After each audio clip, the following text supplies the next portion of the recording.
Hi guys, welcome back to another video, and today we're gonna talk about Oncidiums and Intergeneric orchids. So, if you were wondering as a beginner if you can grow this plant successfully, I have in here what I think, in my opinion, is the top 5 beginner-friendly Oncidiums Intergenerics to grow. This video is based on the plants that I grow in my collections, the one that I find that are the easiest for me. So I have experience with them, and I decided to select the ones that I think would be very easy for most people out there. This video was inspired by my beautiful Miltonidian Peter Comb. If you love the Dancing Lady Orchids, if you love Oncidiums and Intergenerics, this video might be for you. Before I get to the video, just to say that I have a beautiful collection of mugs. This one is a Phalaenopsis one. These were all designed by myself, and they are all in my online store here on YouTube.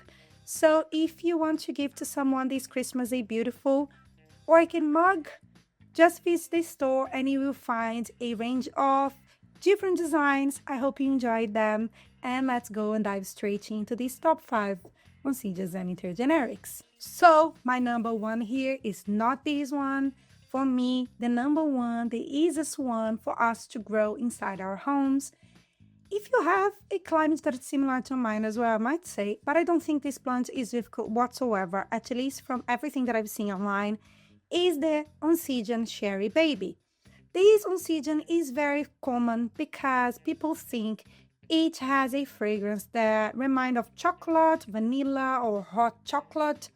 For me, it's more vanilla-y, honey type of fragrance, but I can see the tones of chocolate, I would say. This plant is very easy to grow, in my opinion. I recently reported it's growing like nothing again. It is full of roots, full of growths, and older your plants get, more spikes, more blooms you have. And the only downside of this plant is that it is a massive orchid. You need to have space for it, but if you do, it's a gorgeous orchid, super easy to grow. It won't push out large flowers. The flowers are very tiny, small, but you have a cluster of flowers. The cherry baby will push out a spike that's capable of giving you maybe hundreds of flowers, which is pretty amazing for an orchid. So this orchid will definitely be one of my top orchids in terms of blooming. It's capable of blooming more than once a year. And as I told you, why this is in the list, because it's very easy. If you have a place with some sort of bright light, and water this plant frequently, because it will become super thirsty since it's becoming a massive plant. That's the only thing that you need to do, is keep on top of watering, offer it some light. It usually doesn't struggle with things. It's not the ones that will have more pests, or that will have more infections, or that will be difficult to grow somehow. Keep growing, keep growing. If you offer it fertilizer, water, and light, that's it. It's all that my Oncidium Cherry Baby needs. And it is a beast. Massive, massive orchid, but a joy to grow. I have here in this list the second one, and I decided to add this one, so I'm not gonna talk only about Oncidiums. So let's go with one intergeneric. This one is a hybrid. It's my Miltonidian Peter Comb. It's a very common hybrid. I bought this one locally in a garden center. Didn't buy in orchid nurseries or anything like that. I haven't seen it for sale for a while, but I'm not visiting many garden centers, so maybe that's the reason as well. This plant was sold to me as a small plant. I think I had 1 or 2 divisions only. It's growing a lot. It's becoming a much larger type of orchid. This time push out 2 flower spikes for me. What I notice is that it tends to crawl out of spot. So that's the only disadvantage. I had to report it, and I think I might have to report it again. It's not as large as the cherry baby, but it's not a small orchid either. This one has no fragrance whatsoever, so if you're looking for a fragrant orchid, this one wouldn't be the one for you. But if you're looking to have more experience with intergeneric orchids, this one you might find it locally for a very good price, accessible price. and also will give you the experience that you need. You can repot it. It is usually a very easy plant to grow as well. I had infestations of many things. This plant survived and thrived through it all. What I do with this one is, this one specifically is growing under growing light. It does super well under my growing light. It's also being watered with my other orchids. I don't have issues with root rot and other kind of infections with this intergeneric. Is one of those that will keep quietly growing in its spot and don't give me any headache. So I decided to add it to this list because I do believe from everything that I have, it's one of the easiest one. And as you can see, it's doing super nice now. It's not only two, actually it has 3 flower spikes at this time. The only thing is that the flower have a beautiful lip that contrasts with the rest of the flower, but doesn't push out as many flowers as the cherry baby, for example. The flowers are a bit larger, but tends to have a smaller number of flowers. Nonetheless, it's lovely, and it's one of these plants that we can work around, use to gain experience growing orchids, enjoy it while it grows. The larger it gets, more flower spikes we're gonna have, and that's a rule for all of the plants here. Oh, I forgot to mention, this one will bloom for you once or maybe twice a year, but don't expect this one to bloom as many times as other plants in this list. So now, number 3 here is my Oncidium Rosy Sunset. I feel that I'm cheating a bit because one of the parents of the Rosy Sunset is the same of the Cherry Baby. Maybe that's why they are so easy. I don't know. It's a different orchid. It's much smaller.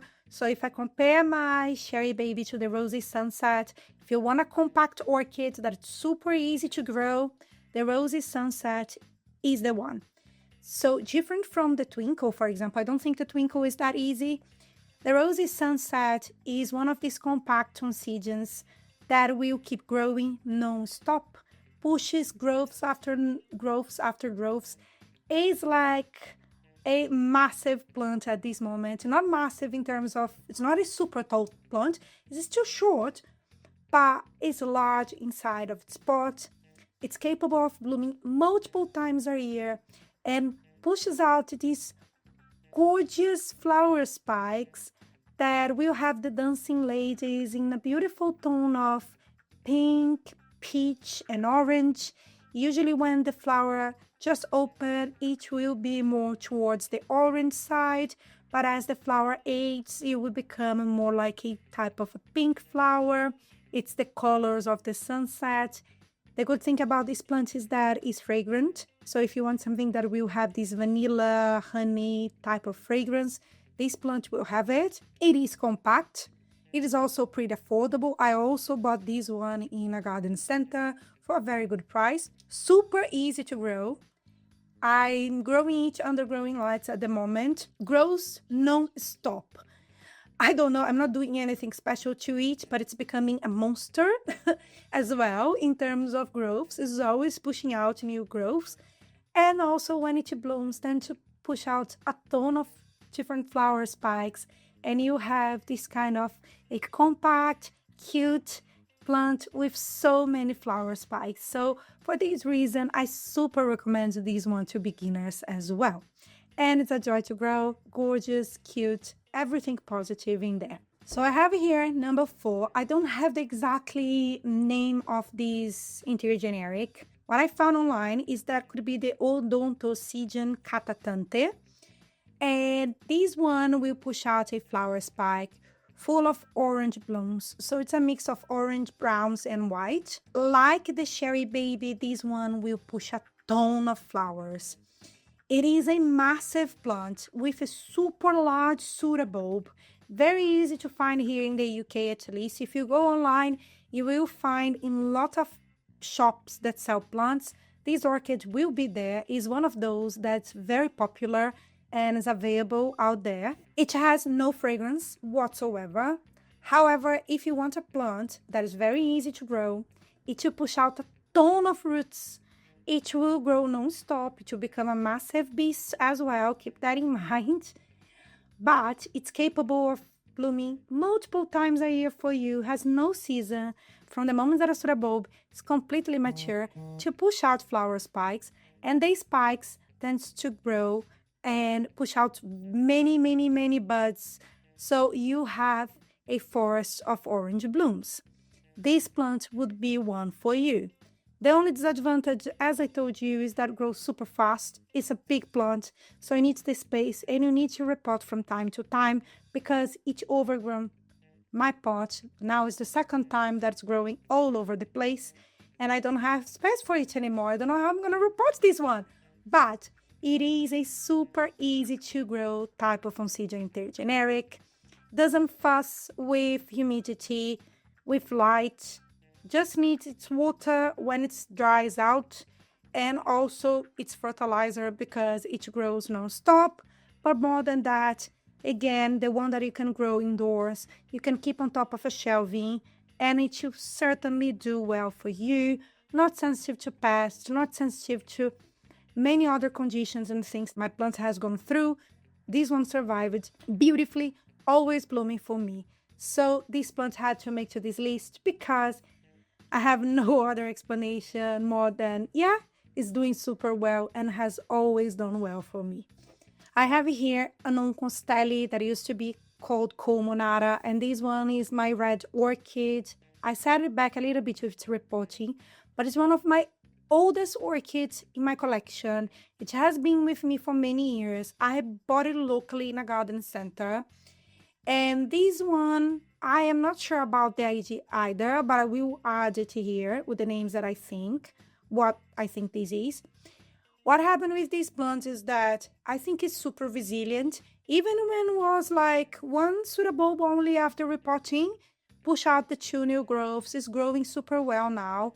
It's one of those with a super large pseudobulb as well, with thin roots that need its space. But the advantage is that we'll push out super large flowers. So this is the only one with large flowers in this collection. Healthier this plant is, larger the flowers are. Not only that, but it has a beautiful tone of red. Has no fragrance again, but the flowers are amazing. I love this plant when it's in full glory because of how beautiful these flowers are. This plant never gave me any headache when it was growing inside spot, pushing out new growths, and just surviving, just being there. What I do with all of them is I tend to grow them under growing lights, apart from my cherry baby that's growing in my windowsill. All of them are exposed to growing lights. I offer them slow release fertilizer and also feed them from time to time, but I have to keep on top of watering because these plants are thirsty. But more than that, these plants are a joy to grow, and for me they are definitely the easiest ones in my collection. I never had serious issues with any of these plants that I told you. Even if I look at them, it's like, oh, I don't know if I like you too much. It should keep growing and doing its own thing. Even if I'm very stressed with other things and I'm not giving my orchids so much attention, these plants are still there and they are super strong and they keep growing and blooming for me. For this reason, I selected these 5 Oncidiums and Intergenerics. Let me know which ones you have in your collection. Do you own any of those? Do you find them easy to grow? Let me know if you have any comments or questions. I'd love to hear a little bit more about Oncidiums and Intergenerics. And that was everything that I want to tell you today. I hope you enjoyed this video. If you did, hit the like button, leave a comment down below. And I hope to see you next time. Bye bye.